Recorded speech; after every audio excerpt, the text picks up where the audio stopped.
우리는 여전히 사랑받고 있습니다. 라는 제목으로 하나님 말씀 전하겠습니다.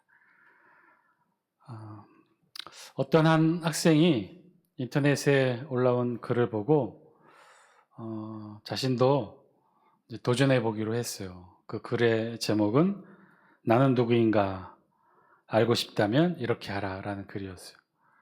학생들끼리 올린 글이었겠죠. 학생들이 뭐 이런 거 저런 거 하면서 이렇게 챌린지 도전 형식으로 하는 거 많이 있죠. 뭐 길거리에서 뭐 갑자기 외치기도 하고 뭐 그런 것 중에 하나였던 것 같아요. 나는 누구인가 알고 싶다면 이렇게 하라. 그래서 글에는 이렇게 되어 있어요. 우선 버스카드 학생용을 준비하라. 그리고는 버스에 올라타자마자 사람들에게, 버스 안에 있는 사람들에게 큰 소리로 이렇게 외친다는 거예요. 나는 누구인가?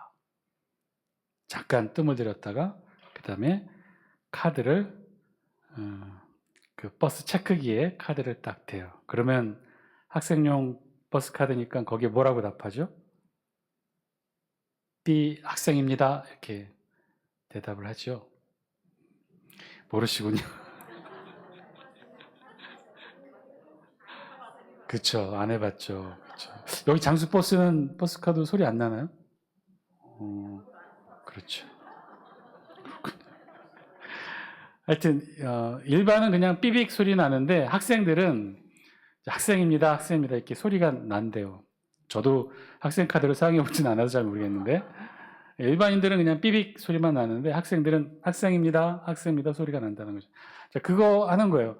나는 누구인가 큰 소리 외치고 카드를 대면 학생입니다 이제 소리가 난다는 거죠. 그 이야기를 듣고는 한 학생이 자기도 그대로 따라하기로 했습니다. 그래서 친한 동생의 버스 카드를 빌려서 버스를 기다렸어요. 그리고 이내 버스가 오자 버스에 올라탑니다. 그리고는 올라타자마자 시킨 대로 큰 소리를 얘기했어요. 나는 누구인가? 잠시 뜸을 들였는데 그 사이에 버스 안에 있는 사람들이 다 이 학생을 쳐다본 거죠. 얼마나 얼굴이 뜨겁겠어요. 그리고는 자기도 의기양양하게 동생 친구한테 빌렸던 학생 버스 카드를 버스 체크기에 딱 댔어요. 그랬더니 뭐라고 나와요? 잔액이 부족합니다. 잔액이 부족합니다. 사진 한 장 보여주실래요? 사진 한 장 보면 펭귄이 이렇게 딱 늠름하게 서 있죠. 외국인 기준으로 키가 저 정도인데 펭귄이 저 정도면 꽤 큰 펭귄이에요. 근데 펭귄 자세히 보면 목 주변이 약간 노랗죠. 예. 보이세요? 원래 저 펭귄은 뭐라고 불리냐면 펭귄의 종이 황제 펭귄이에요. 다음 사진 보실래요? 원래 저렇게 모여서 늠름한 자태에 목둘레에 노란색 표시가 있는 황제 펭귄입니다. 왜 황제 펭귄이냐 하면 모든 펭귄의 종류들 중에 키가 제일 크고요. 무게도 많이 나가기 때문에 이름이 황제 펭귄이라고 하는데 중요한 것은 저 황제 펭귄의 서식지가 어디예요? 펭귄들의 서식지? 남극이에요. 남극. 다시 앞에 사진 보여주실래요? 그런데 저 펭귄이 저기에 와 있는 거예요. 저 남자가 저러고 서 있는 거 보면 저희가 남극일까요? 아닐까요? 남극이 아니에요. 어디냐면 따뜻한 나라 뉴질랜드. 뉴질랜드에 저 남극에서 사는 황제 펭귄이 방향을 잘못 잡아 수영 경로를 잘못 잡아서 6,000km나 잘못 떨어진 뉴질랜드에 도착했다는 거예요. 그래서 딱 서서 주위를 둘러보면서 그러는 거죠. 저 사진, 저기 해외 토픽 사진인데 저 사진 밑에 뭐라고 제목에 달렸냐면 나는 누구, 여긴 어디. 예. 여러분 우리 간혹 삶을 살다 보면 내가 누구인지 또는 내가 어떤 존재인지 잊고 사는 경우가 있죠. 아니 대부분이 그런 삶을 살아갈 겁니다. 우리가 살면서 내가 누구이고 내가 어떤 존재이고를 끊임없이 되뇌이면서 삶을 살아가는 삶은 사람들은 극히 드물 거예요. 그러다 보니 진짜로 내가 누구인지 내가 어떤 존재인지 잊고 살아가는 경우가 참 많이 있다는 거죠. 그럴 때는 오히려 우리가 서 있는 반대쪽을 바라보면 우리가 지금 서 있는 나의 존재의 위치를 명확하게 다시 한번 깨달을 수 있다는 거죠. 마치 뉴질랜드에서 발견된 황제 펭귄처럼 스스로를 전혀 다른 곳에 배경삼아 놓여지게 된다면 내가 누구이고 어떤 모습이고 어떤 존재인지를 명확하게 알 수 있게 된다는 거죠. 우리도 가만 보면 항상 매주일, 매 순간, 매일 교회에서 예배 자리에서 서로를 이렇게 보게 되죠. 그러다 보니 우리 자신이 누구이고 어떤 존재이고를 잘 모를 때가 있어요. 다 같은 그리스도인이고 다 같은 하나님의 자녀이고 다 같은 성도들이 함께 모여 동일한 예배와 동일한 찬양, 동일한 기도, 동일한 신앙생활을 하다 보면 내가 누구인지 잘 잊을 때가 있게 된다는 거죠. 그럴 때는 우리도 잠시 눈을 돌려서 반대편을 바라보는 거예요. 우리가 반대편에 서 있는 존재를 보면서 지금 우리의 위치, 우리의 존재가 무엇인지, 누구인지 다시 한번 깨닫게 되는 거죠. 반대편에 서서 보면 우리가 어떤 자리에 있는지 더 잘 볼 수 있게 된다는 거예요. 여러분, 이 자리에 앉아 있는 우리는 누구인가요? 신앙생활 10년, 20년, 40년, 50년, 아니 평생 태어나면서부터 어머니 뱃속에서부터 신앙생활을 해왔던 그런 우리들이죠. 그러다가 이제 자녀들 다 키워보내고 이제 노년 노후를 바라보면서 살아가고 있는 우리, 이 자리에 앉아있는 우리, 2025년 11월 13일 수요일 수요기도에 참석하고 있는 저와 여러분, 우리는 누구일까요? 우리도 지나온 삶을 돌아보면서 우리도 그렇게 고백할 수 있었으면 좋겠어요. 우리는 하나님의 백성이고 하나님의 자녀이고, 그래서 지금도 우리는 충분히 하늘의 하나님의 사랑을 받고 있는 존재이다. 오늘 우리 본문은요, 이 주제에 대한 말씀을 기록하고 있어요. 조금 다른 방식과 다른 내용으로 말씀하고 있지만 이와 같은 주제의 말씀입니다. 오늘 우리가 본문으로 잡은 말씀은 말라기 말씀이에요. 말라기. 구약 성경의 제일 마지막 권에 해당하는 말라기 말씀입니다. 말라기의 뜻은, 그런데 말라기의 뜻은 어떤 뜻이냐면 히브리어로 말라키라고 해서 그 단어의 원형은 말라크, 사자라는 말라크의 1인칭 전미사 이가 붙어서 말라키라고 되어 있는 단어예요. 그래서 이 단어의 뜻은 해석하면, 직역하면 나의 사자, 여호와의 사자, 이런 뜻입니다. 나의 사자 혹은 여호와의 사자. 말라기의 이름의 뜻이 그렇다는 거예요. 근데 이름이 좀 그렇죠. 그렇다는 의미는 보통 사람의 이름처럼 좀 구체적이지 못하고 추상적이다는 거죠. 보편적인 단어, 나의 사자, 여호와의 사자.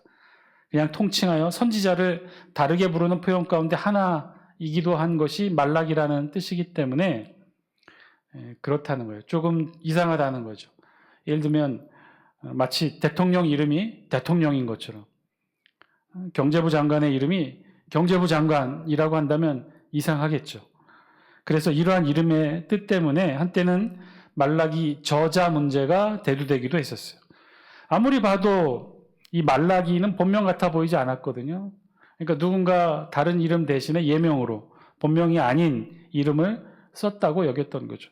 그도 그럴 것이, 이 세상에 어떤 부모가 아무리 이스라엘인이고 선민이라 하더라도 자기가 자식을 낳아서 그 이름을 나의 사자, 여호와의 사자 이렇게 이름 짓기가 쉽지 않기 때문이라는 거예요. 그래서 말라기가 고유명사가 아니라 혹시 본서를 기록한 익명의 선지자의 호칭에 대한 견해로 보는 견해가 있어서 말라기 저자 문제가 일어났다고요. 그래서 그러면 익명의 그 선지자는 누구일까?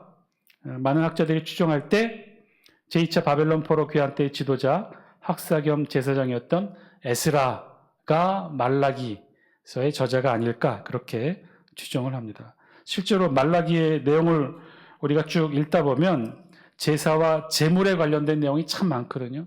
누구보다도 제사와 제물, 제사제도에 잘 아는 제사장 출신인 에스라가 그래서 이 말라기의 진짜 저자가 아닐까, 이렇게 생각하기도 합니다. 자, 어쨌든 말라기의 실제 저자가 에스라든 아니든 말라기는요, 그래서 여러모로 중요한 예언서이고, 이 예언서를 끝으로 구약의 하나님의 예언의 말씀, 선포되어지는 예언의 말씀은 끝나게 됩니다. 구약이 이것으로 끝나게 돼요. 그리고 400년 이상 이스라엘 땅에는 하나님의 말씀이 선포되지 않는 암흑기를 지납니다. 그러다가 하나님의 말씀이 선포되죠. 누구를 통해서 선포됩니까? 누구를? 세례 요한. 그렇죠. 세례 요한. 세례 요한이 최초로 그 침묵을 깨고 말씀을 선포합니다. 그래서 세례 요한이 신학시대에 참 두드러진 인물이고 중요한 인물이었어요. 회개하라 천국이 가까웠느니라, 이 한마디가 이스라엘 모든 사람들을 구름처럼 요단강가로 모여들게 했던 중요한 이유 중에 하나가 400년 동안 그 누구도 이렇게 하나님의 말씀을 외친 사람이 없었기 때문이죠. 자, 그래서 구약의 마지막 예언자가 말라기서다. 자, 그러면 이 말라기의 배경은 어떻게 될까? 말라기는 언제 기록되었을까? 포로기 이후의 역사를 기록한 역사서가 2권 있다고 그랬어요. 혹시 기억하셔요? 뭐죠? 에스라, 느헤미야. 에스라, 느헤미야 2권이 포로기 이후의 역사를 기록한 역사서라고 그랬어요. 목사님, 에스더도 있잖아요. 에스더는 역사서라기보다는 한편의 드라마. 그리고 이 포로기, 에스라, 느헤미야, 포로기 이후에 기록된 역사에서 선포된 예언서가 3개 있다고 그랬어요. 뭐죠? 기억하시나요?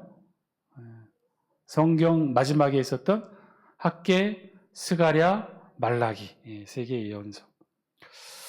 저는 참 자신했거든요. 참 열심히 전했다고 생각해서 이 정도는 다 아실 거다라고 생각을 했는데 아직도 요원하군요. 계속해서 외치겠습니다. 자, 포로기 이후 이스라엘 역사 전반기 말고요, 후반기 마지막을 기록한 역사서는 에스라, 느헤미야서, 그리고 에스더는 한편의 드라마, 그리고 이때 외쳤던 예언서가 진짜 많잖아요. 예언서가 많은데 포로 후기는 간단해요. 학개, 스가랴, 말라기. 그 중에서도 학개, 스가랴는 성전 재건, 성벽 재건을 외쳤다면 말라기는요, 좀 더 나중에 기록되었어요. 그러니까 말라기가 기록된 배경에는 이미 에스라, 느헤미야서를 통해 포로 귀환자들이 1차 포로 귀환, 2차 포로 귀환, 3차 포로 귀환자들이 다 와서 유대 땅에서 성전을 재건하고 성벽을 재건한 그 이후에, 그러니까 아마도 포로기 역사, 총 포로 귀환자들이 귀환 1차 귀환, 2차 귀환, 3차 귀환 하면서 1차와 3차 귀환자들의 간격이 92년이라고 했는데 그보다도 더 훨씬 지난 100년이 훨씬 지난 이후에 하나님의 말씀 말라기는 선포되어집니다. 자, 그러니까 이미 말라기 말씀이 선포될 때는 이미 포로 귀환자들이 유대 땅 예루살렘에 다 와서 성전 재건도 하고 성벽 재건도 하고 다 어느 정도 마무리된 시점에 선민 이스라엘이 외형적으로는 신정 국가의 모습을 다시 되찾은 그 즈음에 스룹바벨 성전도 완공되고 성벽도 완공되고 주변에서 이방 사람들과 분리된 하나님의 백성으로서 살아가는 그런 시작하고 있었던 이스라엘 백성들, 바로 그 시점에 팔레스틴 땅에 있었던 유다 백성들은 한 가닥 기대를 가지고 있었는데 그 기대가 무엇이냐? 선민으로서의 기대였어요. 이제 하나님의 백성이 됐잖아요. 포로의 신분에서 하나님의 백성이 됐단 말이에요. 명실상부하게 무너졌던 성전도 재건하고 제사 제도도 다시 시작됐고 그 제사 제도 앞에서 자신들은 하나님의 거룩한 백성 선민으로 서 있단 말이에요. 자신들의 신분이 바뀌었단 말이에요. 포로에서 선민으로 바뀌었단 말이에요. 그러면 이스라엘 백성, 유대 백성들이 뭘 기대했겠어요? 그러면 이제부터 우리 삶이 달라지겠구나. 예전 그 영광, 다윗과 솔로몬의 영광은 못 되찾는다 하더라도 그에 준하는 영광된 삶을 살아가야 되지 않을까? 나라도 부흥하고 경제도 부흥하고 잘 살고 포로 때보다도 더 풍요로운 축복된 그런 삶을 살아야 되지 않을까? 이런 기대가 있었는데, 그런데 현실이 어땠던 거예요? 현실은 그렇지가 않았던 거예요. 여전히 어려움은 계속되고 있었고 현실의 고통은 계속되고 있었어요. 눈에 띄게 무언가 좋아지거나 나아지거나 하는 것이 하나도 없었던 거죠. 그들이 정말로 꿈꾸었던 메시아 왕국, 선민으로서의 권위와 위상을 회복한 그야말로 그토록 그들이 꿈꿔왔던 다윗과 솔로몬의 영광에 준하는 삶, 이런 것들이 조금도 이루어질 것 같지 않아 보이는 거죠. 그러자 백성들이 어떻게 했느냐? 하나둘 실망하기 시작합니다. 계속해서 이방 나라의 압제와 고난을 받아야 되는 현실, 이 현실에 유대 백성들은 실망하고 낙담했어요. 그래서 결국 유다 백성들은 하나님의 약속의 자녀로서 자신들이 누구인지 회의하기 시작한 거예요. 하나님의 약속에 대해 회의를 품게 됩니다. 그리고 차츰차츰 옛날의 습관, 포로 때 이방 민족과 섞여 살면서 지냈던 그 이 예전의 습관으로 돌아가는 거예요. 인본주의적이고 탐욕적인 삶을 살아가는 그 불신앙적 삶으로 돌아가고 있었던 거죠. 실망한 거예요. 성전이 재건되고 신앙개혁이 이루어지고 종교개혁이 이루어졌는데도 자신들이 꿈꾸는 그런 나라, 그런 백성이 되지 못하는 것에 대해 낙심하고 실망했던 거예요. 그래서 더더욱 예전에 이 불신앙적인 모습들을 자꾸 찾아갔어요. 그래서 바로 그때 하나님은 말라기를 통해 말씀하셔요. 말라기는 이러한 이스라엘의 죄를 지적하고 하나님의 심판 경고를 통해 회개를 촉구하는 내용을 선포하게 됩니다. 그 대표적인 말씀이 오늘 우리가 읽었던 본문 가운데 1장 2절에 있는 말씀, 말라기 1장 2절 말씀, 우리 같이 함께 영상을 통해 읽습니다. 시작.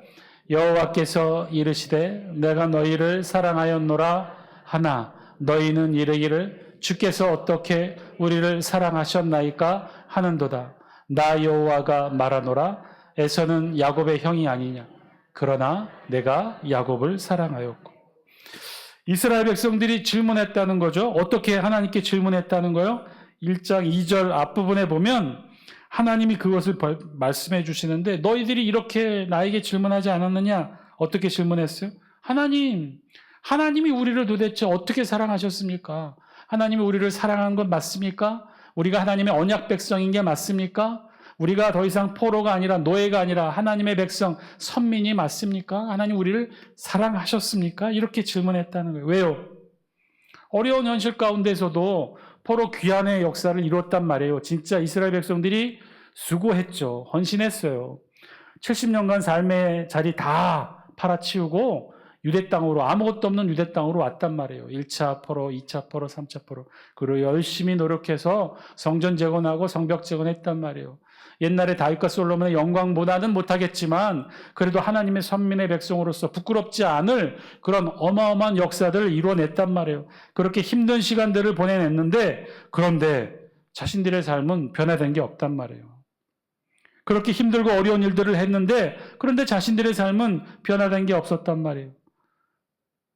그래서 이들은 실망하게 됐던 거죠. 그리고 하늘의 하나님께 질문했던 거. 하나님 도대체 우리를 사랑한 게 맞습니까?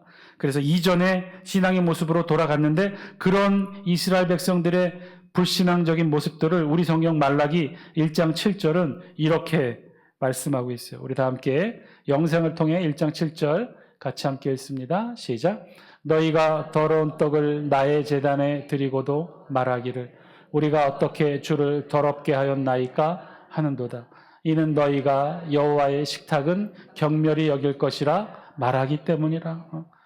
실망한 이스라엘 백성들이 자신들이 재건한 성전 그 앞에 성전 제사 제도가 다시 시작됐는데 그 제사 제도 아예 제물을 드리는데 어떤 제물을 드렸느냐? 더러운 떡을 드렸다는 거예요. 더러운 떡이라 하는 것은 성전에 드리는 진설병을 말하죠. 우리 사진 한 장 보여주실래요? 이 진설병은 언제 드려지냐면요. 매 안식일마다 드려지는 거예요. 그러니까 일주일마다 이 떡을 드리는 거예요.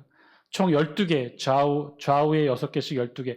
이스라엘의 12지파를 상징하는 이 떡을 매주 하나님 앞에 내어드리는 거예요. 이걸 진설병이라고 했어요. 이 진설병은 그래서 안식일마다 교체해야 되는 거예요. 그런데 이거를 안식일마다 교체하지 않으면 어떻게 될까요? 옛날 빵에 방부제라도 들어있었을까요? 아니란 말이에요. 방부제가 없었으니 사실은 일주일을 버티기 힘들었죠.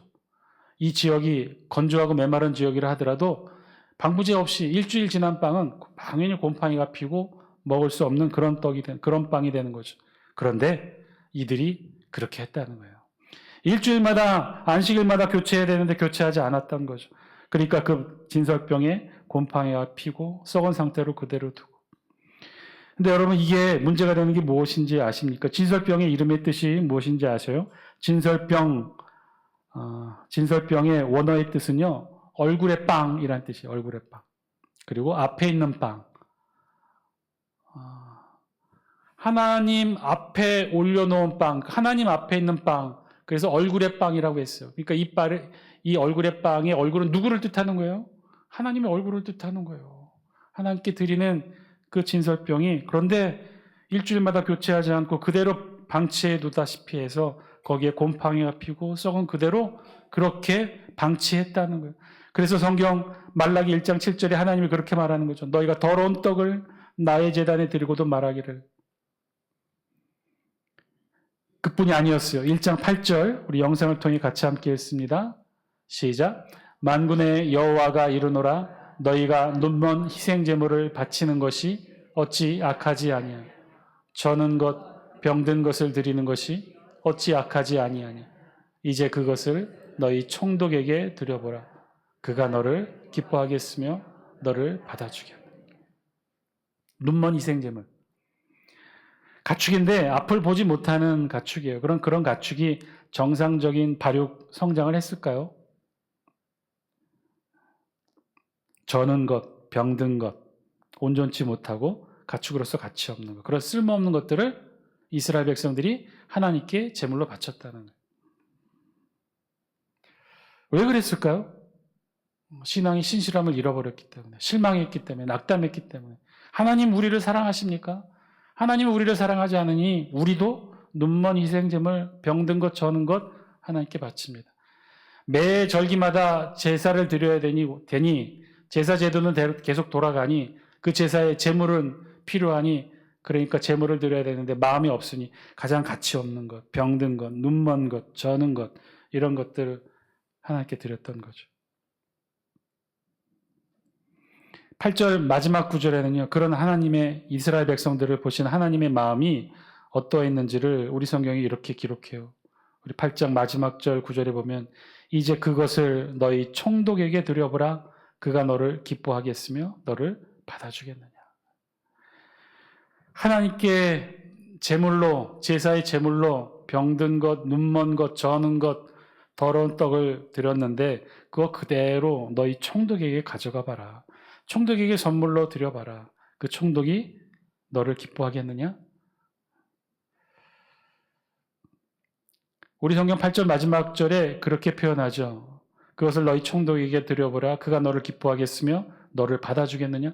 너를 받아주겠느냐라는 이 표현은 완곡한 우리 성경이 의역한 거예요. 원래는요. 총독에게 이런 선물을 드리는데 병든 것, 저는 것을 총독에게 드리면 총독이 어떻게 여길까요? 아우 이거라도 줘서 감사합니다라고 받았을까요? 아니면 자신을 향한 모독행위라고 여겨서 벌을 내렸을까요? 벌을 내렸다는 거예요. 잡아다가 해쳤다는 거예요. 너를 받아주겠느냐? 이 표현이 그런 뜻인 거죠. 이런 재물을 가져온 너를 총독이 용서하겠느냐? 총독조차도 그런 마음을 들고 용서하지 않는데 급기야 하나님 앞에 이런 재물을 너희들이 바치느냐? 급기야는 심지어 이스라엘 백성들이 나중에는 이렇게까지 말했다는 거예요. 3장 14절 우리 영상을 통해 같이 함께 읽습니다. 시작. 이는 너희가 말하기를 하나님을 섬기는 것이 헛되니 만군의 여호와 앞에서 그 명령을 지키며 슬프게 행하는 것이 무엇이 유익하리요. 나중에는 그렇게 말했다는 거예요. 하나님을 섬기는 것이 헛되다. 하나님께 제사 드리고 제물 바치는 게 헛되다. 하나님 앞에 말씀 들고 말씀 붙잡고 말씀대로 살아가는 것이 헛되다라고 이야기했다는 거예요. 더러운 떡을 제단에 드리고 눈멀고 저는 거 병든 거 흠 있고 온전하지 못한 예물을 하나님께 드렸던 이유가 여기 있었던 거죠. 이렇게 섬기는 것이 무슨 이유가 있느냐. 이것이 다 헛되다는 거예요. 왜? 하나님 우리를 사랑하시지 않는다고 여겼으니까.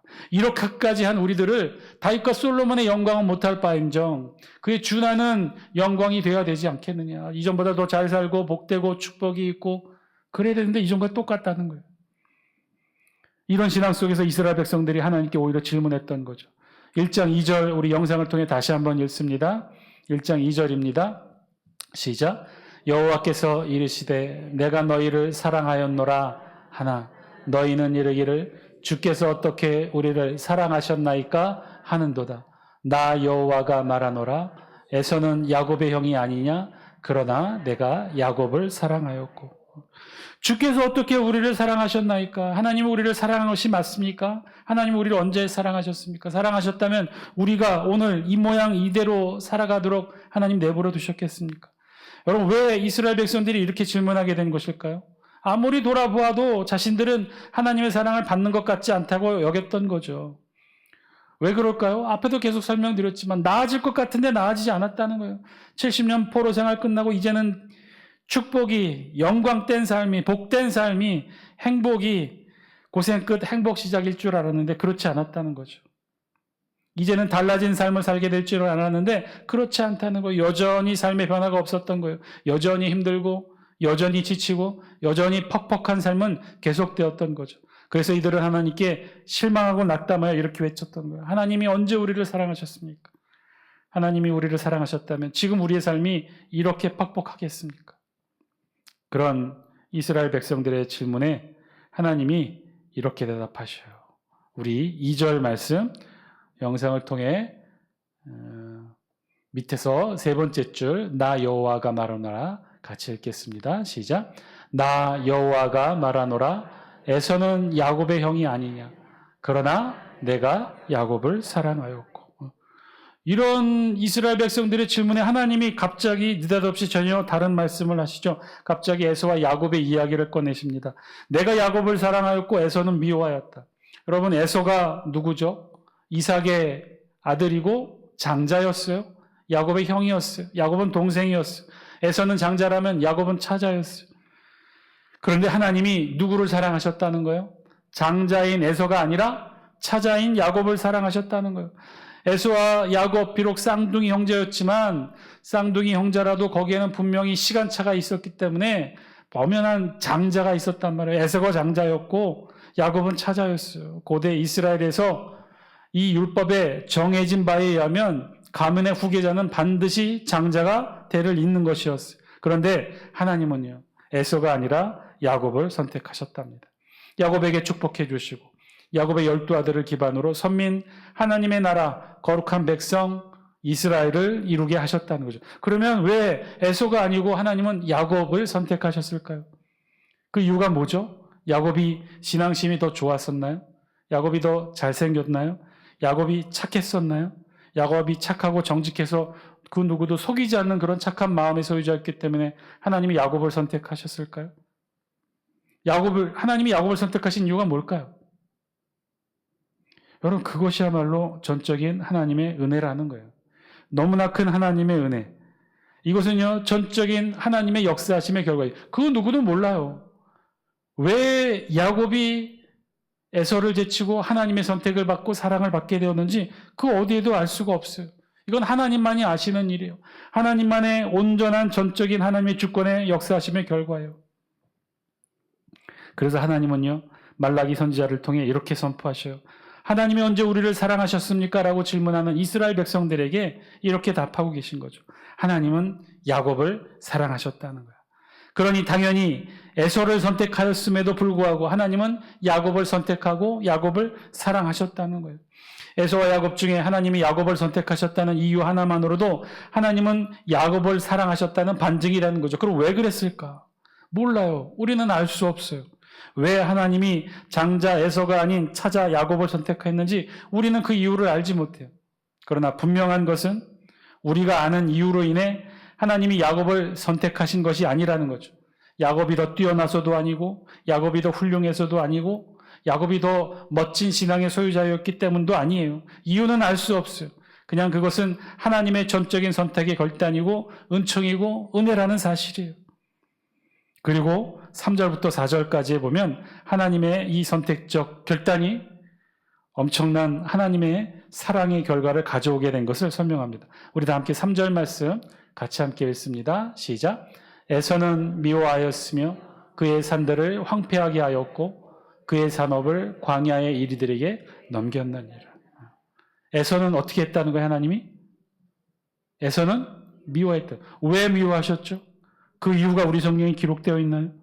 그 이유도 없어요. 우리 성경에는 그 이유가 없어요. 왜 하나님이 야곱을 선택했는지, 야곱을 왜 사랑하셨는지 이유가 없어요. 왜 에서를 미워했는지, 왜 에서를 선택하지 않았는지 그 이유가 없어요. 에서가 거칠어서, 마음에 들지 않아서, 못생겨서, 밉상이어서 그 이유가 우리 성경에는 없어요. 그저 하나님은 에서를 미워하셨다는 거예요. 4절 말씀도 마찬가지예요. 4절 말씀 볼까요? 4절에 보면 에돔은 말하기를 라고 시작해요. 그래서 에돔이 어떻게 황폐화되었고 하나님의 영원한 진노를 받은 백성인지를 설명하고 있어요. 에돔은 누구예요? 에서의 후손이에요. 하나님은 에돔을 그렇게 여기셨다는 거예요. 마지막 절에 보면 뭐라고 되어 있어요? 여호와의 영원한 진노를 받은 백성이라 할 것이며 하나님이 그렇게 만드셨다는 거예요. 여러분, 에돔이 왜 하나님 앞에 저런 저주와 심판을 받게 되었을까? 그 이유가 없어요. 에돔이 어떤 죄를 지었는지, 그래서 하나님의 미움을 샀는지 우리 성경에는 그 어디에도 그런 이유가 없어요. 여러분, 그러면요, 이것이 의미하는 것이 뭘까? 왜 하나님은 야곱을 선택하시고 왜 하나님은 에서를 미워하셨을까? 하나님은요, 에서가 아닌 야곱을 선택합니다. 우리 성경으로만 보면 그래요. 오늘 우리 본문으로만 보면 그래요. 하나님은 에서가 아닌 야곱을 선택하십니다. 그래서 하나님은 에서를 미워하셨다는 거예요. 에서를 미워하시고 그의 산대를 황폐하게 하고 그의 산업을 이르들에게 넘겼다는 거예요. 그들은 다시 싸울지라도 나는 다시 헐리라 무너뜨리라. 그들을 일컬어 악한 지역이라. 여호와 영원한 진노를 받은 백성이라 할 것이라. 하나님이 그렇게 에서를 미워하셨다는 거예요. 에서가 잘못해서, 에서가 죄를 지어서, 우리 성경에 그런 설명 전혀 없어요. 따라서 오늘 우리 본문을 통해 유추할 수 있는 단 하나는, 무엇이 그렇게 에서가 어려움을 겪고 하나님으로부터 천대를 받았는지 심판을 받았는지 우리 성경이 밝히는 단 하나의 이유는 바로 에서 대신에 하나님이 누구를 선택했다는 거예요? 야곱을 선택했다는 거예요. 여러분, 이 사실을 기억하셔야 돼요. 이 사실 때문에 하나님이 2절에 이스라엘 백성들이 그렇게 흉폭하고 흉악한 하나님 앞에 드릴 수 없는 제물을 바치면서 하나님을 향해 외치듯 질문했던, 하나님이 우리를 언제 사랑하셨습니까? 라고 그렇게 외치며 질문하는 이스라엘 백성들에게 하나님이 딱 한마디 하신 거예요. 뭐라고 하셨어요? 나는 야곱을 선택했고 에서를 미워했다. 사랑하는 장축계 성도 여러분, 하나님은요, 에서 대신에 야곱을 선택하시고 사랑하셨습니다.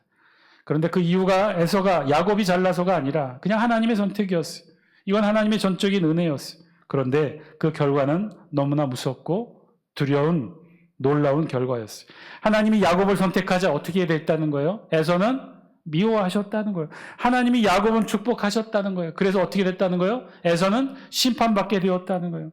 다른 이유, 다른 논리 없어요. 우리 성경 그 어디에도 야곱과 에서의 행동이 하나님의 축복과 심판을 이루게 했다는 기준이 없다는 거예요.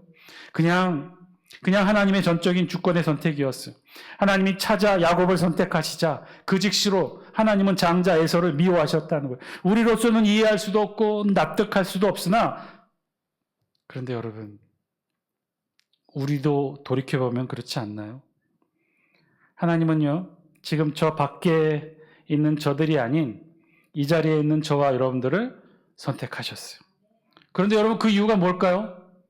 여러분들이 저 밖에 있는 저들보다 잘나고 뛰어나고 신앙심이 좋고 머리가 좋고 예뻐서, 그래서 하나님이 저들 밖에 있는 저들 대신에 여러분을 선택하신 걸까요?